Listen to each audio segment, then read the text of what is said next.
வணக்கம் school ID admins. நம்ம எல்லாருமே ஃபேஸ் பண்ற ஒரு காமன் ஆனா ரொம்ப பெரிய பிரச்சனை, கிளாஸ் நடக்கும்போது ஸ்கிரீன் ஃப்ரீஸ் ஆகுறது. சரியான தலைவலி இல்லையா? சோ இந்த கைட்ல அந்த மாதிரி ஒரு ஸ்ட்ரெஸ்ஃபுல் சிச்சுவேஷனை எப்படி டென்ஷனே இல்லாம ரொம்ப ப்ரொஃபஷனலா ஹேண்டில் பண்றதுன்னு ஸ்டெப் பை ஸ்டெப்பா பார்க்க போறோம். ரெடியா? வாங்க உள்ள போவோம். நீங்க இமேஜின் பண்ணி பாருங்க. கிளாஸ் ரொம்ப சீரியஸா போயிட்டு இருக்கு. டீச்சரும் ஸ்டூடெண்ட்ஸும் உங்களே பார்க்கறாங்க. சரியா அந்த நேரத்துல ஸ்கிரீன் ஃப்ரீஸ் ஆயிடுச்சா? ஐயையோ! அந்த பிரஷர் நம்ம எல்லாருக்குமே நல்லாவே தெரியும். ஆனா இனி கவலைப்படாதீங்க. நம்ம கிட்ட இதுக்கு ஒரு சாலிட் பிளான் இருக்கு. ஓகே, ஃபர்ஸ்ட் அண்ட் ஃபார்மோஸ்ட் நம்ம பண்ற முதல் தப்பே என்ன தெரியுமா? அவசரத்துல போய் அந்த பவர் பட்டன் அமுக்கி சிஸ்டம் ஆஃப் பண்றது. அத மட்டும் பண்ணவே பண்ணாதீங்க. ஏன்னா அது உங்க OS ஃபைல்ஸை கரப்ட் பண்ண கூட சான்ஸ் இருக்கு. சோ முதல்ல ஒரு டீப் பிரெத் எடுத்துக்கோங்க. நம்ம இப்ப பார்க்க போற ஸ்டெப்ஸை கூலா ஃபாலோ பண்ணுங்க. போதும். ஸோ இதான் நம்ம trouble shooting playbook. First screen freeze ஆன உடனே என்ன செய்யணும்னு பார்ப்போம். அடுத்து அந்த கிராஃபிக்ஸ் ரீசெட் மேஜிக் கீ பத்தி தெரிஞ்சுக்கலாம். அப்புறம் டாஸ்க் மேனேஜர் யூஸ் பண்ணி பிரச்சனை என்னன்னு கண்டுபிடிக்கலாம். அதுவும் ஒர்க் ஆகலைன்னா ஹார்ட் ரீஸ்டார்ட் எப்படி பண்றதுன்னு பார்ப்போம். ஸ்பெஷலா இன்டராக்டிவ் பேனல்ஸ்க்கு என்ன ஃபிக்ஸஸ் இருக்கு அண்ட் ஃபைனலி இனிமே இந்த ஃப்ரீஸ் பிரச்சனை வராம இருக்க என்ன டிப்ஸ் ஃபாலோ பண்ணணும்னு பார்க்க போறோம். ஆல்ரைட், வாங்க செக்ஷன் 1க்கு போலாம். Screen freeze first steps. சொன்ன மாதிரியே காம், கூல் அண்ட் கலெக்டடா இருக்கிறது தான் இங்க ஆதாரமே.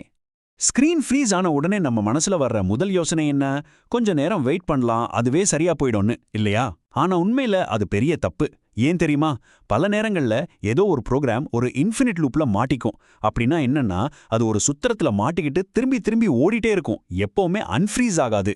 அதனால வெறுமனே வெயிட் பண்றதுக்கு பதிலா நம்ம சொல்ற மாதிரி ஒரு கிளியர் ட்ரபிள் ஷூட்டிங் ப்ராசஸை ஃபாலோ பண்றது தான் ப்ராப்ளமை ஃபாஸ்டா சால்வ் பண்ண நல்ல வழி.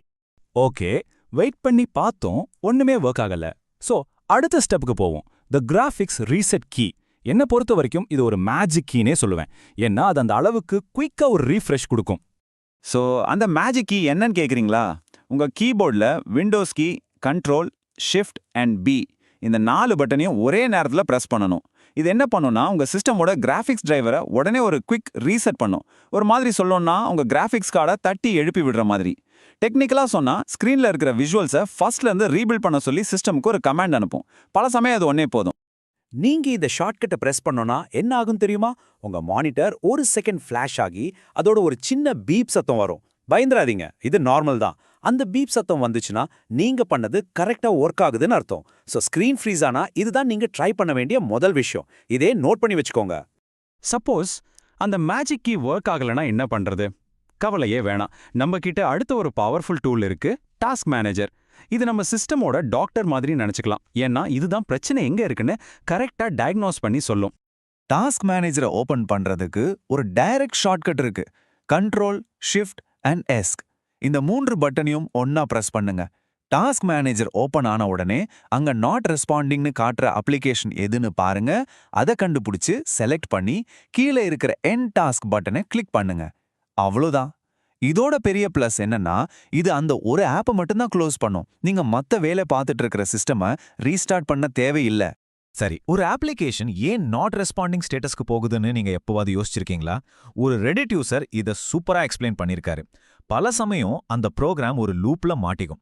அதுக்கு ஏதோ ஒன்று தேவைப்படும், ஆனா அது எப்பவுமே கிடைக்காது. ஸோ அது அப்படியே வெயிட் பண்ணிட்டே இருக்கும். பேசிக்லி அது ஸ்டக் ஆயிடுது. அதனால தான் அது நமக்கு ரெஸ்பாண்ட் பண்ணதில்லை. ஓகே, இப்ப நம்ம கடைசி ஆயுதம்க்கு வரோம். நீங்க கிராஃபிக்ஸ் ரீசெட் ட்ரை பண்ணிட்டீங்க, ஒர்க் ஆகல, டாஸ்க் மேனேஜரும் ஓபன் ஆகல, மவுஸ் கர்சர் கூட நகர மாட்டேங்குது.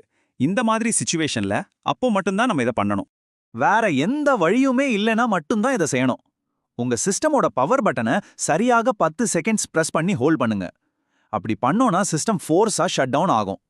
அப்புறம் ஒரு 10-15 செகண்ட்ஸ் கழிச்சு திரும்பவும் ஆன் பண்ணுங்க. ப்ராப்ளம் சால்வ் ஆக சான்ஸ் இருக்கு. ஓகே, அடுத்து நம்ம நிறைய கிளாஸ் ரூம்ஸ்ல யூஸ் பண்ற இன்டராக்டிவ் ஃபிளாட் பேனல்ஸ் அல்லது IFPக்கு வருவோம். இதுக்குன்னு சில ஸ்பெஷல் சொல்யூஷன்ஸ் இருக்கு, அது என்னன்னு பார்க்கலாம். உங்க இன்டராக்டிவ் ஃபிளாட் பேனல்ல ஏதோ ஒரு ஆப் ஃப்ரீஸ் ஆயிடுச்சுன்னா அதிலிருந்து வெளியே வர்றதுக்கு 2 சிம்பிள் வழி இருக்கு. ஒன்னு, உங்க ரிமோட்ல இருக்கிற ஹோம் பட்டனை பிரஸ் பண்ணுங்க. அது உங்களை மெயின் ஸ்கிரீனுக்கு கொண்டு போயிடும். இல்லனா இன்னொன்று, ஸ்கிரீன்லயே பேக் ஜெஸ்டரை யூஸ் பண்ணி அந்த ஆப்ல இருந்து வெளியே வந்துடலாம். ரொம்ப ஈஸியா சால்வ் பண்ணிடலாம்.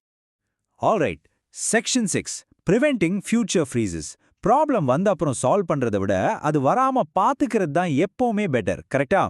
ஸோ ஃபியூச்சர்ல இந்த மாதிரி ஃப்ரீசஸை எப்படி தவிர்க்கலான்னு சில ப்ரோஆக்டிவ் டிப்ஸ் பார்ப்போம். சிஸ்டம் ஃப்ரீஸ் ஆகிறதுக்கு நிறைய காரணங்கள் இருக்கலாம். ஆனா நம்ம தமிழ்நாடுல ஒரு மிக முக்கியமான ஆனா நம்ம அதிகமா கவனிக்காத ஒரு காரணம் இருக்கு. அதுதான் வெக்கை. ஆமாங்க, ஹீட். உங்க கம்ப்யூட்டர் அல்லது IFP ரொம்ப ஹீட் ஆனா அது ஃபர்ஸ்ட் ஸ்லோ ஆகும், அப்புறம் கொஞ்ச நேரத்துல ஃப்ரீஸ் ஆகிறதுக்கு நிறைய வாய்ப்பு இருக்கு. அப்ப இந்த ஓவர் ஹீட்டிங்கை எப்படி தடுக்கலாம்? சில சிம்பிள் விஷயங்கள் தான். முதல்ல உங்க டிவைஸ் நல்ல காத்தோட்டமுள்ள இடத்துல இருக்கான்னு என்ஷூர் பண்ணிக்கோங்க. ரெண்டாவது, லேப்டாப்ஸ் அல்லது பேனல்ஸ்ல இருக்கிற அந்த சின்ன சின்ன வென்ட்ஸை புக்ஸ், பேப்பர்ஸ் எதையும் வச்சு அடைக்காம பார்த்துக்கோங்க. அதுல டஸ்ட் சேராம அப்பப்ப க்ளீன் பண்ணுங்க. மிக முக்கியமா, நேரடி சூரிய வெளிச்சம் படுற மாதிரி இப்போ ஒரு ஜன்னல் பக்கத்துலயோ அந்த மாதிரி இடத்துல டிவைஸை வைக்காதீங்க. இத நாங்க மட்டும் சொல்லல, வியூசானிக் மாதிரி பெரிய கம்பெனியோட யூசர் மேனுவல்லிய கிளியரா சொல்றாங்க. டிவைஸை ஹீட் சோர்சஸ் பக்கத்துல இன்ஸ்டால் பண்ணாதீங்க, எப்பவுமே அதை ஒரு நல்ல காற்றோட்டம் உள்ள இடத்துல வைங்க. சோ இது எவ்வளவு முக்கியமான விஷயம்னு தெரிஞ்சுக்கோங்க.